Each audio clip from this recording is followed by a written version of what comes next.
तो आज की वीडियो के अंदर हम पढ़ेंगे कॉन्टेक्स्ट के बारे में। इको वेब फ्रेमवर्क जो कि गोलैंग का एक वेब फ्रेमवर्क है, उसके अंदर जो कॉन्टेक्स्ट पाया जाता है उसके अंदर क्या कुछ रहता है, कैसे हम उसको यूज़ कर सकते हैं, कैसे हम उसको एक्सटेंड कर सकते हैं।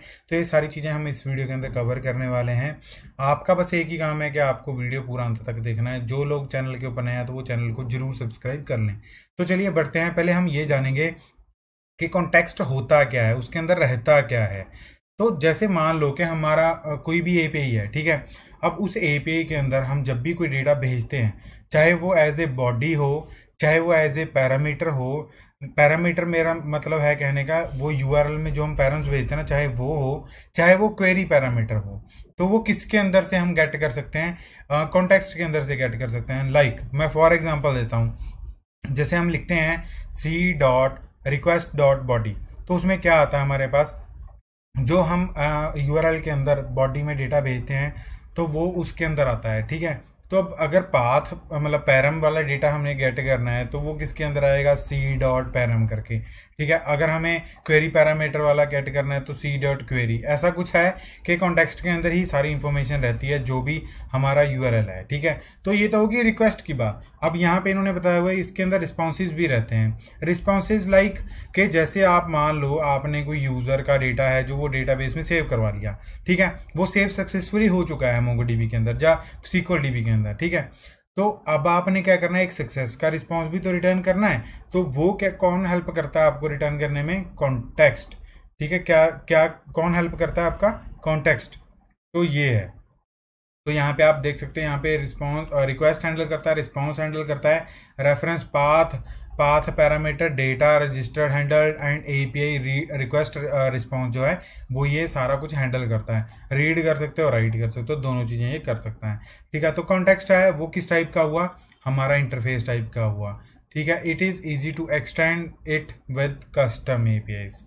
तो मान लो कि आपको कई बार होता है कि यूज़ केस मिल जाता है ऐसा कि मान लो कि आपकी 1000 ऑफ एपीज हैं, ठीक है। आपको उसमें से 5-10 एपीज में कुछ अलग से परफॉर्म करके दिखाना है, लाइक कि आपको उसके अंदर कस्टम जो कॉन्टेक्स्ट है उसकी वैल्यू चाहिए, वो चीज़ें चाहिए।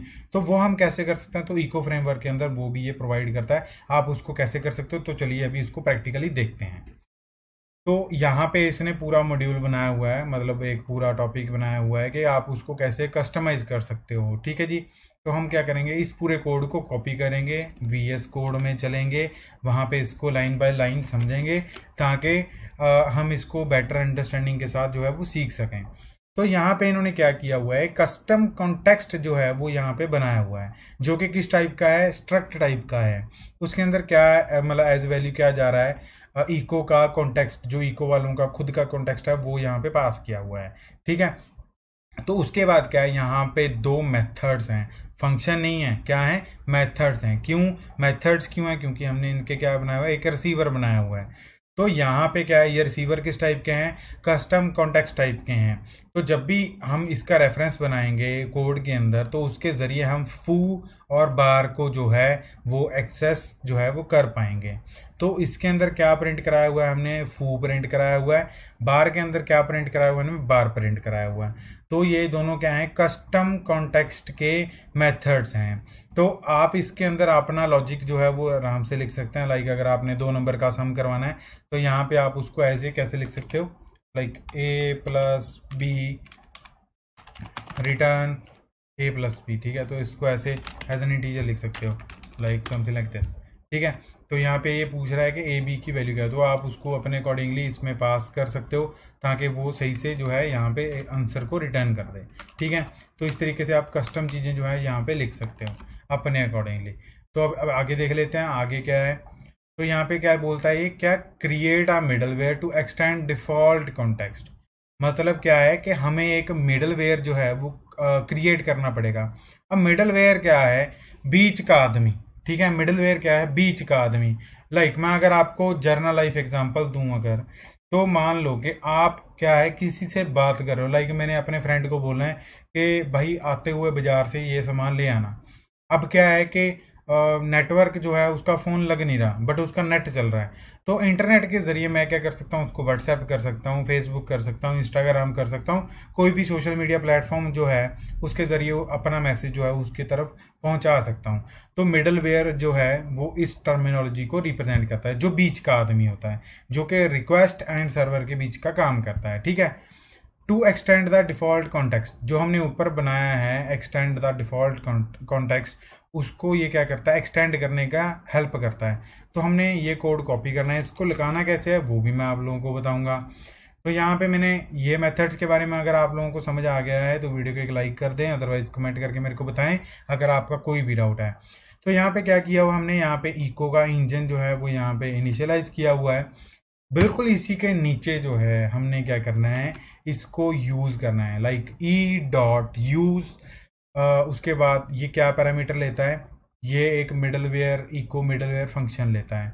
तो उस फंक्शन के अंदर क्या मतलब प्रेजेंट क्या होता है, एज अ पैरामीटर हमें ये देना पड़ता है, जो भी हैंडल फंक्शन हिट होगा जिसके अंदर आप इसको यूज़ करना चाहते हैं, एंड उसके बाद वो उस हैंडल फंक्शन के रिगार्डिंग कुछ चीज़ें जो हैं वो रिटर्न करेगा। तो मैंने क्या बोला, मैंने ये बोला इसको कि मैंने हर एक एपीआई में जो है इसको यूज़ करना है, तो इसलिए मैंने इसको टॉप पे लगा दिया। तो अगर मान लो कि आप लोगों ने क्या करना है, कुछ रेयर एपीआईज में जो है इसको लगाना है, तो आप क्या करोगे, लाइक मेरे को पोस्ट वाली में लगाना है, तो मैं इसको यहाँ पे लिखूंगा। तो ये किस एपीआई पे लगेगा, सिर्फ पोस्ट की एपीआई पे जो है वो ये चीज़ को लगाएगा, मतलब ये इतने पार्ट पे लगेगा जितना मैंने अभी सिलेक्ट किया हुआ है। ऊपर वाले पार्ट पे आप फू और बार मेथड को जो है वो एक्सेस नहीं कर सकते, लाइक आप कस्टम वाला जो हमने कॉन्टेक्स्ट बनाया है उसको एक्सेस नहीं कर सकते। तो यहाँ पे मैं कमेंट डाल देता हूँ, custom context extends here, like from here. ठीक है। तो इसके नीचे वाली जितनी भी पेज रहेंगी आप वहाँ पे कस्टम कॉन्टेक्स्ट के जो मेथड्स हैं फू बार उसको एक्सेस कर पाओगे, बट ऊपर वाले जितने भी राउट रह जाएंगे उनके ऊपर आप जो है एक्सेस नहीं कर पाओगे। तो इसको अभी रन करके चेक करते हैं। तो उसके पहले भी है कि इसको यूज़ कैसे करना है। तो लाइक अगर मान लो आपने ये चीज़ की है, मान लो हमने पोस्ट का एपीआई बनाया हुआ है, ठीक है, तो पोस्ट एपीआई के अंदर हमें कॉन्टेक्स्ट को कुछ इस टाइप से लिखना ताकि हमारे पास वो चीज़ें जो हैं वो एक्सेसिबल हो जाएं। ठीक है जी। तो इसको हम क्या करते हैं, अपने कोड में लिख लेते हैं इतनी चीज़ को, ताकि हम इसको टेस्ट कर पाएँ। तो जो पोस्ट का एपीआई है हम उसको यहाँ पे ले आते हैं। ठीक है। अब ये बाइंड होने के बाद तो हम इसको यहाँ पे प्रिंट करवा लेते हैं। सी डॉट, जो सी क्या है, अब इको का कॉन्टेक्स्ट है, उसको हमने किसके अंदर पास किया, कॉन्टेक्स्ट कस्टम कॉन्टेक्स्ट के अंदर पास किया, जिसको हमने as a custom context variable में ले लिया, एंड उसके बाद उसके दोनों मेथड्स को कॉल किया। तो देखते हैं अभी ये क्या रिजल्ट करेंगे, मतलब क्या प्रिंट करेंगे। मेरे अकॉर्डिंगली फू वाला जो है यहाँ पे फू प्रिंट करना चाहिए, एंड जो बार वाला है जो यहाँ पे बार जो है वो यहाँ पे प्रिंट करना चाहिए। तो चलिए अभी देखते हैं इसकी आउटपुट क्या आती है। तो उसे मतलब उसके लिए क्या है, हमें पोस्टमैन जो है वो ओपन करना पड़ेगा। तो चलिए पोस्टमैन जो है वो ओपन कर लेते हैं यहाँ पे। तो हमने यहाँ पे पोस्टमैन जो है अपना वो चला लिया है। ठीक है। तो अभी हम क्या करते हैं, एपीआईज को रन करते हैं ताकि हम इस चीज़ को टेस्ट कर पाएँ। गो रन मेन डॉट गो। तो यहाँ पे जो है चीज़ें हमारी चल चुकी हैं। तो अभी क्या करेंगे, इस क्राउड को हिट करेंगे एंड देखेंगे क्या आउटपुट आता है। तो जैसे ही मैंने पोस्ट का रिक्वेस्ट हिट किया तो इसने मेरे को क्या रिटर्न किया, सक्सेसफुल रिस्पॉन्स रिटर्न कर दिया। तो देखते हैं अब उसकी आउटपुट, जो हमने कस्टम कॉन्टेक्स्ट बनाया था उसकी आउटपुट प्रिंट हुई कि नहीं हुई। तो यहाँ पे चले आते हैं। तो मैंने क्या बोला था, फू वाला जो है वो फू प्रिंट करेगा, एंड बार वाला जो है वो क्या प्रिंट करेगा, बार को प्रिंट करेगा। तो मेरे अकॉर्डिंगली वही चीज़ें इसने डिज़ायर्ड चीज़ें ही प्रिंट की हैं। तो इस प्रकार से जो है आप अपना कस्टम कॉन्टेक्स्ट जो है वो बना सकते हो इको फ्रेमवर्क के अंदर। अगर आप लोगों का कोई भी डाउट हो तो मेरे को अभी कमेंट सेक्शन में बता दें ताकि मैं आप लोगों के डाउट्स जो हैं वो क्लियर कर पाऊँ। तो अभी हम आगे पढ़ते हैं कि कॉन्टेक्स्ट के अंदर और क्या इन्फॉर्मेशन जो है हमें रिक्वायर्ड है। तो इसके अंदर इसने बोला है कि कंकरेंसी, जब आप गोरटीन्स के साथ काम कर रहे हैं रिक्वेस्ट हैंडलर के अंदर, तो उसमें क्या है, यहाँ पे इसने क्वेश्चन बताया हुआ है, मतलब कि कुछ इम्पोर्टेंट इन्फॉर्मेशन है जो आप कह सकते हो कि कुछ रीजंस हैं जिस पे आपको इस पे गौर करना चाहिए। ठीक है। जो कि इंपॉर्टेंट रीजंस होते हैं। Must be access out of goroutines handling the request, there are 2 reasons. मतलब कि ये बोल रहा है कि आपको जब गोरटीन्स इंप्लीमेंट करने था आपको कॉन्टेक्स्ट का यूज़ जो है वो नहीं करना चाहिए, ठीक है। ये डायरेक्ट मना कर रहा है। अब उसके इसने 2 रीज़न बताए हैं। वो क्या है कि context has functions that are dangerous to execute from multiple goroutines. मान लो कि आप मल्टीपल गोरटीन्स के साथ काम कर रहे हो तब नहीं यूज़ करना चाहिए, बट अगर आप एक कॉन्टेक्स्ट के अंदर काम कर रहे हो तो जो है वो आप इसको यूज़ कर सकते हो, बट मल्टीपल गोरटीन्स के साथ आपको इसको यूज़ नहीं करना है। तो इसका मतलब अब इसका रीज़न क्या है? रीज़न ये है कि मान लो कि एक गोरटीन ने जो है कॉन्टेक्स्ट को यूज़ किया एंड उसकी वैल्यूज़ को थोड़ा बहुत मॉडिफाई कर दिया, बट दूसरी जो गोरटीन थी वो तो वही वैल्यूज़ मतलब प्रेडिक्ट कर रही थी ना, जो पहली वाली ने यूज़ करके चेंज कर दी। तो इससे क्या होता है, हमारा डेटा जो है वो मैनिपुलेट हो सकता है, जो कि बहुत डेंजरस हो सकता है हमारे बिजनेस लॉजिक के लिए। इसका हमें पता भी नहीं चलेगा और इसका कोई ट्रैक भी नहीं रहेगा, ठीक है। तो Echo uses a pool create context, मतलब ये क्या कह रहा है कि इको जो है वो क्या करता है, एक पूल क्रिएट करता है कॉन्टेक्स्ट्स का, जो क्या करता है when request handling finish Echo return a context to that pool.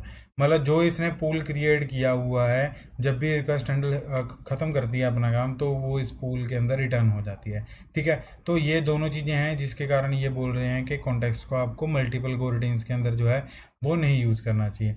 But इसका एक सोल्यूशन है, वो क्या है, चैनल को यूज़ करके अब इसको देख लेते हैं हम ये कैसे एग्जीक्यूट होता है एंड इसको हम अपने प्रैक्टिकल चीज़ों के अंदर भी करके देखते हैं। तो मैं इस पूरे कोड को कॉपी कर लेता हूँ एंड इसको हम लिख लेते हैं सेम एपीआई के अंदर।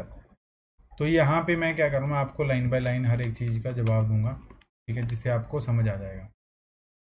तो अभी इसको बंद कर देते हैं, पहले हम समझ लेते हैं, देन इसको चीज़ को एग्जीक्यूट करेंगे। तो हमने क्या किया, इसका पहले कमेंट रीड कर लेते हैं। To prevent this channel from blocking size is set to 1। मतलब ये क्या है कि जो चैनल है वो ब्लॉक मतलब प्रिवेंट करेगा ब्लॉकिंग के, मतलब जो गोरटीन है वो ब्लॉक कर देगी, तो उस ब्लॉकिंग से प्रिवेंट करने के लिए हम चैनल्स यूज़ करते हैं। ये हमें पता है कि जब भी हम गोरटीन्स के बीच में कम्युनिकेट करते हैं जो चैनल का यूज़ किया जाता है, ठीक है। तो इसीलिए इन्होंने उसी को प्रिवेंट करने के लिए, मतलब ब्लॉकिंग को प्रिवेंट करने के लिए हमने क्या किया, चैनल का यूज़ किया जिसकी लिमिट क्या है, 1 है, ठीक है। अब हमने क्या किया, सी डॉट रिक्वेस्ट, मतलब कि उसको देखा कि कौन सी रिक्वेस्ट आ रही है एंड उसमें से मेथड को फेच किया एंड उसके बाद हमने एक गो रूटीन बनाया। उस गो रूटीन के अंदर हमने क्या किया, हमने चैनल का नाम क्या रखा था, सी ए। तो मेथड को यहाँ पे प्रिंट कराते हुए हमने क्या किया, चैनल के अंदर एक स्ट्रिंग पास किया, बिकॉज चैनल जो था वो किस टाइप का था, स्ट्रिंग टाइप का था, तो इसीलिए हमने इसको ऐसे पास किया। उसके बाद सेलेक्ट स्टेटमेंट। अब जिन लोगों को सिलेक्ट स्टेटमेंट के रिगार्डिंग नहीं पता है तो उनके लिए ऑब्वियसली बात है, मैंने एक स्पेसिफिक बढ़िया वीडियो बना रखा है, तो मैंने बहुत अच्छे से समझाया हुआ है सिलेक्ट स्टेटमेंट के रिगार्डिंग, तो आप वहाँ पे देख लो, आई बटन पे क्लिक करो आपको मिल जाएगा।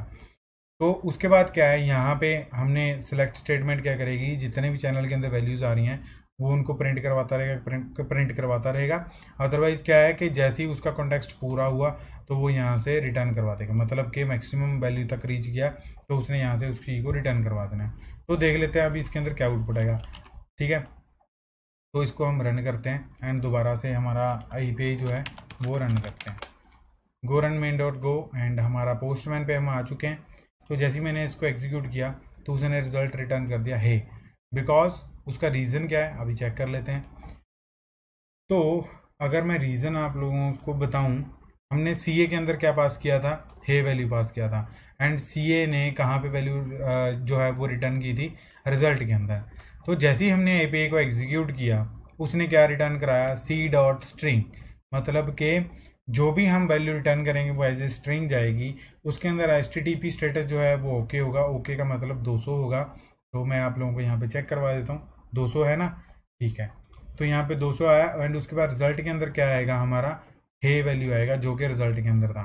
तो अगर मैं आप लोगों को चेक करूँ तो आप यहाँ पे देख सकते हो रिजल्ट के अंदर कौन सी वैल्यू आई, हे वैल्यू आई। तो अगर आप लोगों को ये वीडियो अच्छा लगा हो तो एक लाइक ज़रूर दे के जाएँ, जो लोग नए हैं तो वो चैनल को ज़रूर सब्सक्राइब करके जाएँ। ऐसी मज़ेदार वीडियो हम लेते आएंगे आप लोगों के लिए, ताकि आपकी जो नॉलेज है वो बढ़ती रहे एंड इंटरव्यूज़ जो हैं, जब आप कहीं भी काम कर रहे हैं तो वहाँ पे आप अपना अच्छे से परफॉर्मेंस जो है वो 100 to 200% जो है वो दे पाएँ। Thank you for watching this video guys, जय श्री राम।